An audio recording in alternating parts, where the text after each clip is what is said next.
Assalamualaikum warahmatullahi wabarakatuh. Perkenalkan, nama saya Kartini S. Amantulu dengan NIM 1314220111. Saya dari kelas 2A. Di sini saya akan menjelaskan PPT saya yang materi yang ke-8, yaitu terampil dalam peningkatan produktivitas dan penilaian atau audit kinerja. Baik, masuk materi yang pertama, yaitu definisi produktivitas pegawai.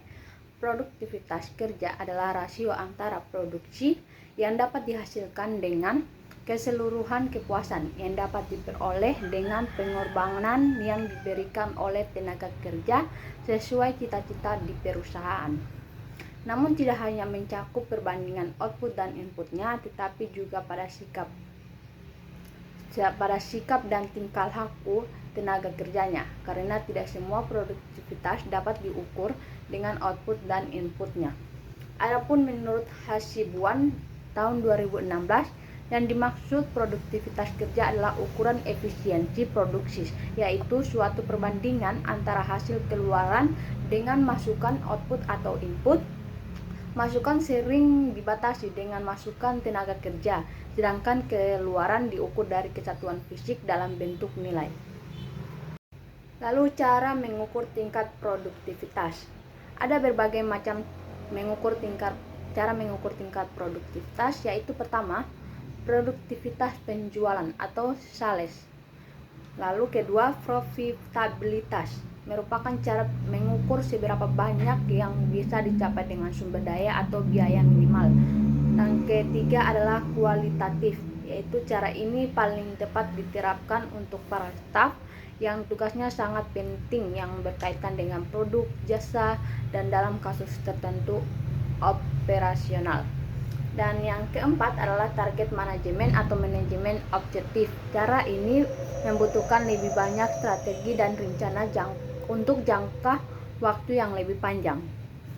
Lalu ada aspek yang dapat mendukung produktivitas.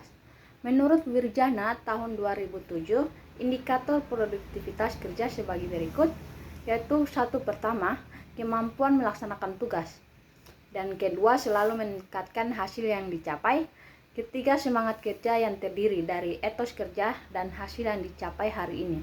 Keempat, mengembangkan diri dengan melihat tantangan dan harapan dengan apa yang dihadapi. Kelima, meningkatkan kualitas dan mutu. Keenam, efisiensi, yaitu perbandingan antara hasil yang dicapai dengan keseluruhan sumber daya yang digunakan. Metode yang dapat mendukung produktivitas, yaitu pertama, metode feedback 360 derajat. Apa itu? Yaitu metode ini karyawan dapat menerima masukan dari rekan kerja kantornya, bahkan bisa dari jabatan yang di atasnya maupun di bawahnya. Yang kedua adalah metode manajemen dengan objektif. Metode manajemen dengan objektif itu metode ini mengukur produktivitas dengan cara menunjukkan penampilan karyawan yang berkontribusi terhadap target dan tujuan bisnis. Dan karyawan harus diinformasikan dahulu target-target yang harus dicapai. Yang ketiga adalah metode pengukuran produktivitas secara kuantitatif. Metode ini mengukur produktivitas dengan cara menghitung hasil produk yang dihasilkan dalam kurun waktu tertentu, dan metode ini juga cukup sederhana. Baik, tadi kita sudah membahas definisi produktivitas pegawai. Kita masuk pada definisi penilaian kinerja atau audit kinerja. Penilaian kinerja merupakan suatu proses pengukuran kinerja karyawan yang dilihat dari pekerjaan setiap karyawan-karyawannya yang menggunakan aturan-aturan penilaian yang telah ada di setiap perusahaan. Menurut Rifai DKK tahun 2011, menjabarkan penilaian kinerja atau performance appraisal merupakan kajian sistematis tentang kondisi kerja karyawan yang dilaksanakan secara formal dengan dikaitkan standar kerja yang telah ditentukan perusahaan. Adapun metode penilaian kinerja atau audit kinerja, yaitu pertama, menurut Modi 2008, terdapat beberapa metode tentang audit kerja. Yang pertama itu umpan balik 360 derajat. dan skala penilaian grafis. Ketiga, statistical incadence. Keempat, esai. Kelima, ranking. Keenam, forced distribution. Ketujuh, word standard. Baik, terima kasih.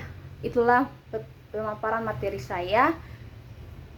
Apabila ada kekurangan dan kesalahan kata, dimohon maafkan. Wabillahi taufiq wal hidayah. Wassalamualaikum warahmatullahi wabarakatuh.